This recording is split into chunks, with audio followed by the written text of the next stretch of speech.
സമൂഹത്തിൽ ഒരുപാട് പ്രശ്നങ്ങൾ, വിവാദങ്ങൾ ഒക്കെ നിരീക്ഷിച്ചു കഴിഞ്ഞാൽ ചിലപ്പോൾ നമുക്ക് തോന്നും ചില ആളുകൾ കുറച്ചുകൂടി ഒരു ബുദ്ധി വളർച്ച കാണിച്ചാൽ ഇതിൽ പകുതി പ്രശ്നങ്ങളും തീർന്നു പോകുന്നു.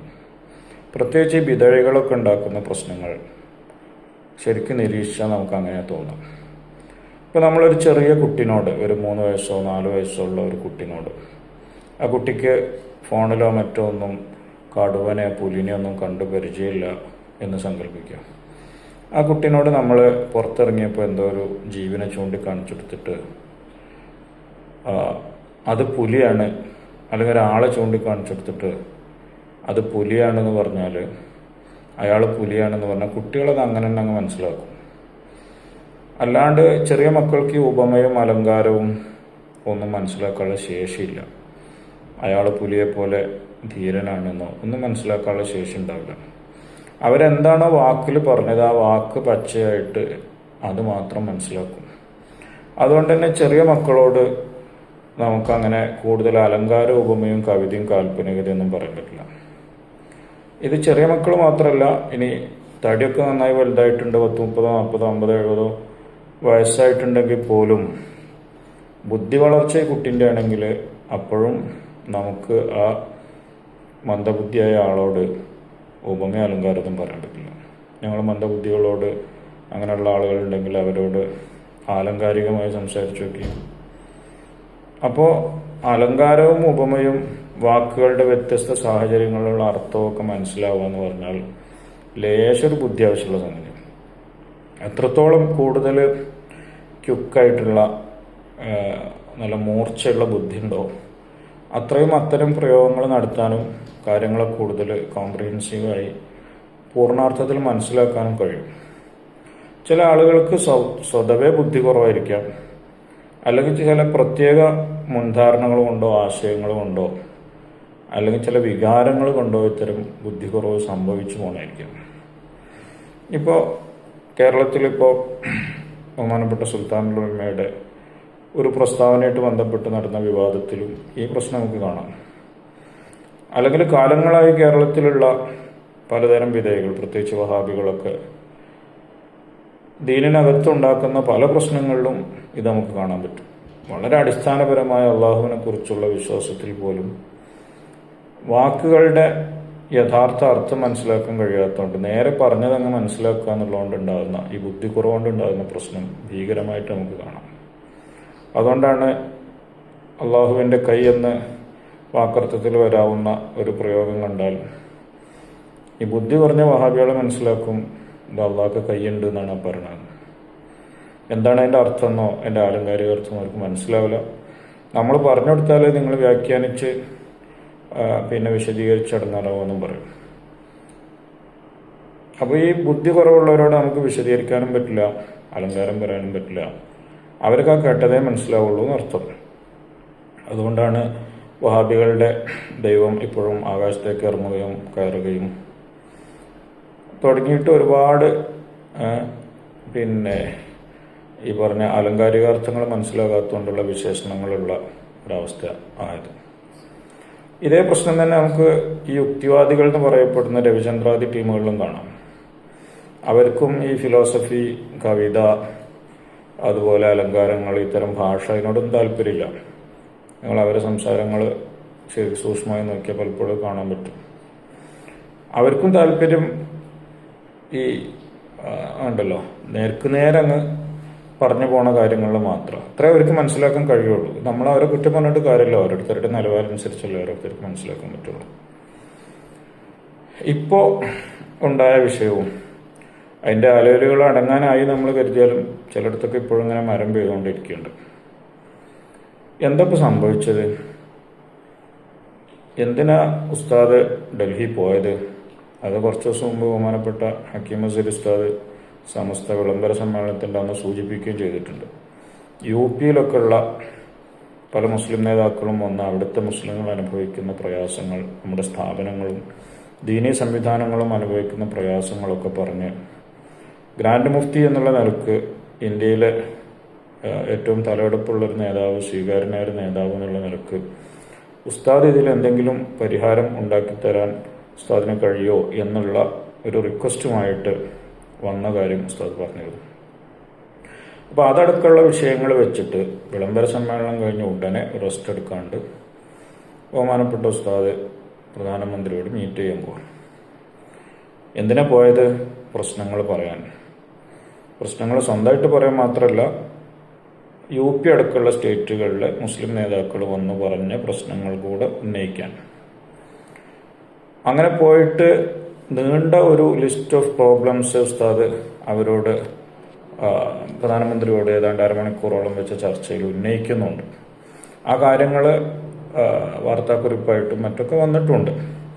അതിൽ വിദ്യാഭ്യാസ വിഷയങ്ങൾ തുടങ്ങി ഇപ്പോൾ നമ്മൾ ഏറ്റവും സാധാരണക്കാരായ മുസ്ലിങ്ങളടക്കം ഭയപ്പെടുന്ന ഈ SIR മുതൽ പൗരത്വം മുതലുള്ള വിഷയങ്ങൾ തുടങ്ങി UP അടക്കമുള്ള സ്ഥലങ്ങളിലെ സ്ഥാപനങ്ങൾ, പള്ളികളോ മദ്രസകളോ അടക്കമുള്ള സ്ഥാപനങ്ങൾ നേരിടുന്ന പ്രശ്നങ്ങൾ തുടങ്ങി വർഗീയ കലാപമായിട്ട് ബന്ധപ്പെട്ടുള്ള പ്രശ്നങ്ങൾ തുടങ്ങി ഏതാണ്ട് ഇന്ത്യയിലെ മുസ്ലിങ്ങൾ അനുഭവിക്കുന്ന പ്രധാന പ്രശ്നങ്ങളൊക്കെ അല്ലെങ്കിൽ അതിൽ നല്ലൊരു പറ്റവും ഉസ്താദിൽ ഉന്നയിച്ചിട്ടുണ്ട്. ആ പ്രശ്നം പറയാനാ പോയത്, അതാണ് പറഞ്ഞത്. അത് കഴിഞ്ഞിട്ട് തിരിച്ച് കഴിഞ്ഞ് പുറത്തിറങ്ങിയ ശേഷം ഒരു മീഡിയ സ്ഥാപനം കുറച്ച് ചോദ്യങ്ങൾ ചോദിക്കുമ്പോൾ, പ്രത്യേകിച്ച് ഇന്ത്യയുടെ പുറത്ത് നിന്ന് നിങ്ങൾ പുറത്തുള്ള ആളുകളോട് ഇന്ത്യയിൽ മുസ്ലിങ്ങൾ സേഫാണോ എന്ന് ചോദിച്ചാൽ എന്ത് പറയും എന്ന രീതിയിലുള്ളൊരു ചോദ്യത്തിനാണ് മുസ്ലിങ്ങൾ സേഫാണോ എന്നുള്ളതിന് ഇവിടെ കുഴപ്പമൊന്നുമില്ല, നമ്മൾ സുരക്ഷിതരാണെന്ന് പറഞ്ഞു. അപ്പോൾ ഇവിടെ പ്രശ്നമില്ല എന്ന് പറഞ്ഞത് ഏത് സമയത്താണ്? ഏത് മനുഷ്യൻ്റെയും, അത് ആരായിക്കോട്ടെ, ഇവനൊരു ചെറിയ കുട്ടിയായിക്കോട്ടെ, ഒരു നേതാവായിക്കോട്ടെ, ആരായിക്കോട്ടെ, ഒരു മനുഷ്യന്റെ സംസാരത്തെ സത്യസന്ധമായിട്ട് നമ്മൾ വിലയിരുത്തുകയാണെങ്കിൽ ആ മനുഷ്യൻ ഏത് പശ്ചാത്തലത്തിലാണ് പറഞ്ഞു നോക്കണ്ടേ? സത്യസന്ധതയും ആവശ്യമില്ല, കാര്യത്തിന്റെ വസ്തുത എന്താണെന്ന് അറിയില്ല ആവശ്യമില്ല, എന്തെങ്കിലും ഒന്ന് കിട്ടിയാൽ കയറി പിടിച്ചങ്ങ് ബഹളം ഉണ്ടാക്കിയാൽ മതി എന്നുള്ള കാര്യം നമുക്ക് വിടാം. അത് നേരത്തെ പറഞ്ഞ ബുദ്ധി കുറവിന്റെ പ്രശ്നം. സത്യസന്ധതയുള്ള ഒരാൾ, തങ്ങളുടെ അഭിപ്രായത്തിൽ സത്യസന്ധത വേണമെന്നുള്ള ഒരാൾ എന്താ ചെയ്യേണ്ടത്? ഏത് പശ്ചാത്തലത്തിലാണ് പറഞ്ഞു നോക്കും, ആരായാലും. അപ്പോൾ ഇത് പെട്ടെന്നൊരു ദിവസം പത്രസമ്മേളനം വിളിച്ചു കൂട്ടിയിട്ട് ഇന്ത്യയിലെ മുസ്ലിങ്ങൾ സുരക്ഷിതരാന്ന് അങ്ങോട്ട് പ്രഖ്യാപിക്കുന്നതല്ല. അതല്ലെങ്കിൽ മറ്റേതെങ്കിലും സാഹചര്യത്തിൽ പറയുന്നതല്ല. പറയുന്നത് എവിടുന്നാണ്? ഇന്ത്യയിലെ മുസ്ലിങ്ങളുടെ വളരെ പ്രധാനപ്പെട്ട പ്രശ്നങ്ങൾ പ്രധാനമന്ത്രിയെ ധരിപ്പിച്ച് സൊല്യൂഷന് വേണ്ടി റിക്വസ്റ്റ് ചെയ്ത് ഡിമാൻഡ് ചെയ്ത് പുറത്ത് വന്നിട്ട് ഉള്ള ഒരു ചോദ്യത്തിന്റെ ഉത്തരാണ് ഇന്ത്യയിൽ പ്രശ്നങ്ങൾ, മുസ്ലിങ്ങൾക്ക് വലിയ പ്രശ്നമൊന്നുമില്ല അല്ലെങ്കിൽ സുരക്ഷിതരാ എന്ന് പറഞ്ഞു. അപ്പോൾ ബുദ്ധിയുള്ള ഒരാൾക്ക് മനസ്സിലാക്കാം ആ പറഞ്ഞതിൻ്റെ അർത്ഥം എന്തായിരിക്കും എന്നുള്ളത്, അല്ലെങ്കിൽ എന്തുകൊണ്ടായിരിക്കും അങ്ങനെ പറഞ്ഞെന്നുള്ളത്. പ്രശ്നങ്ങളൊന്നുമില്ല എന്നാണെങ്കിൽ പിന്നെ ഇവിടെ മർക്കസിലോ വീട്ടിലോ ഇരുന്നാൽ മതിയല്ലോ. കഷ്ടപ്പെട്ട്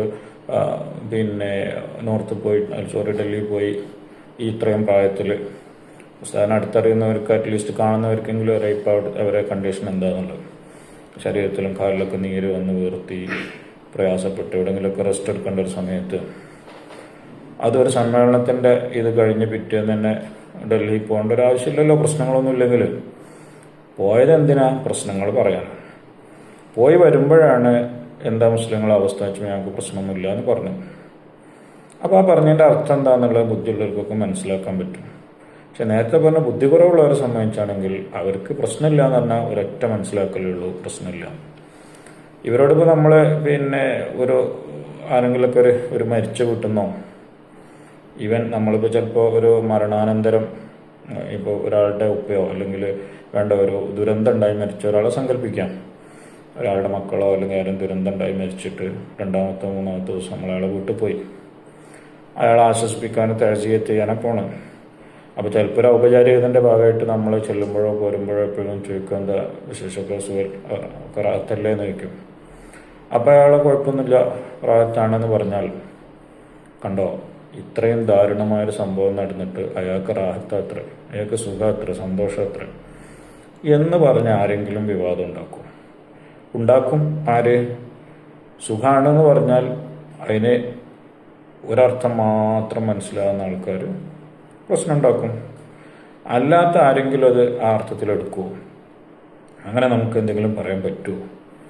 അപ്പോൾ ഏത് വർത്തമാനവും അത് മനസ്സിലാക്കേണ്ട ഒരു കോണ്ടെക്സ്റ്റ് ഉണ്ട്.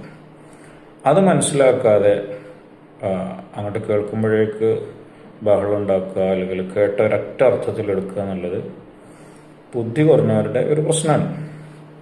ഈ ബുദ്ധി കുറവ് എന്നുള്ളത് വളർച്ചക്കുറവുകൊണ്ടായിരിക്കാം, പോഷകാഹാരക്കുറവുകൊണ്ടായിരിക്കാം, ജന്മനായുള്ള പ്രശ്നമായിരിക്കാം, അല്ലെങ്കിൽ നിലവിലുള്ള ബുദ്ധി വർക്ക് ചെയ്യാത്ത വിധം പലതും കയറി ഫ്രീസ് ആകുന്നതായിരിക്കാം. പക്ഷെ പ്രശ്നം അതാണ്, സത്യസന്ധമായി വിലയിരുത്തുന്ന ഒരാളും അതിൻ്റെ അപ്പുറത്തേക്ക് ആ പറഞ്ഞതിനെ എടുക്കില്ല. ഇനി അതിൽ ചെറിയ അഭിപ്രായ വ്യത്യാസങ്ങളൊക്കെ ആകാം, ആ വാക്ക് അങ്ങനെ തന്നെ പറയണമായിരുന്നോ അല്ലെങ്കിൽ കുറച്ച് ഇങ്ങനെ പറഞ്ഞുകൊണ്ടായിരുന്നോ എന്നുള്ളതൊക്കെ. അതൊക്കെ ഇപ്പോൾ ആർക്കും ഒരു സമയത്ത് ഏറ്റവും അപ്പം ശരിയെന്ന് തോന്നുന്നൊരു വാക്ക് ഉപയോഗിക്കാൻ പറ്റുള്ളൂ. ഓവറോൾ എന്താ പറഞ്ഞതിൻ്റെ അർത്ഥമൊന്നും ഉദ്ദേശമൊന്നും എല്ലാവർക്കും അറിയാം. എന്തിനാണ് പോയത് എന്ന് ശ്രദ്ധിക്കുന്നവർക്ക് പ്രത്യേകിച്ചത് മനസ്സിലാവും. അപ്പം ഞാൻ പറഞ്ഞു വന്നത്, ഇങ്ങനെ ഈ ആളുകൾ, ഈ ബുദ്ധി വളർച്ചയില്ലാത്ത ആളുകൾ കാര്യങ്ങൾ വിശകലനം ചെയ്ത് അഭിപ്രായം പറയുന്നത് നിർത്തിയാൽ തന്നെ കുറേ പ്രശ്നങ്ങൾ നാട്ടിൽ ഒഴിവായി കിട്ടും. പിന്നെ വലിയ വിവരമുണ്ടെന്ന് തോന്നുന്ന ചിലരെങ്കിലും ഇതൊക്കെ വെച്ചിട്ട് വലിയ ലേഖനമൊക്കെ എഴുതുന്നുണ്ട്. ട്രൂ കോപ്പി തിങ്കിലോ 2 ആർട്ടിക്കിളും കണ്ട് എൻ്റെ ശ്രദ്ധയിൽപ്പെട്ടു. അങ്ങനെ പലതിലും ഈ മനുഷ്യന്മാരെന്ന് എനിക്ക് തോന്നുന്നത് പ്രത്യക്ഷത്തിൽ എഴുതിയ ആൾക്കാരൊക്കെ ബുദ്ധിയുണ്ടെന്ന് കരുതേണ്ട ആളുകളാണ്. പക്ഷേ എന്താ നടന്നതെന്ന് പോലും നിരീക്ഷിച്ചിട്ടുണ്ടെന്ന് തോന്നുന്നില്ല. നിരീക്ഷിച്ചവർക്ക് കാര്യം മനസ്സിലാവുകയും ചെയ്യും. അപ്പോൾ ഈ കാര്യങ്ങൾ അതിൻ്റെ വിശാലമായ കോണ്ടെക്സ്റ്റിൽ എടുക്കാതിരിക്കുക, വാക്കർത്ഥത്തിനപ്പുറം അർത്ഥം മനസ്സിലാക്കാതിരിക്കുക, സാഹചര്യം മനസ്സിലാക്കാതിരിക്കുക, ഇതൊക്കെ നമുക്ക് ഒന്നും അതിൽ ചെയ്യാനില്ല. ആളുകൾക്ക് കുറച്ചുകൂടെ ഒക്കെ ഒരു തെളിഞ്ഞ ബുദ്ധി ഉണ്ടാവട്ടെ എന്ന് ആഗ്രഹിക്കാൻ മാത്രമേ പറ്റുള്ളൂ.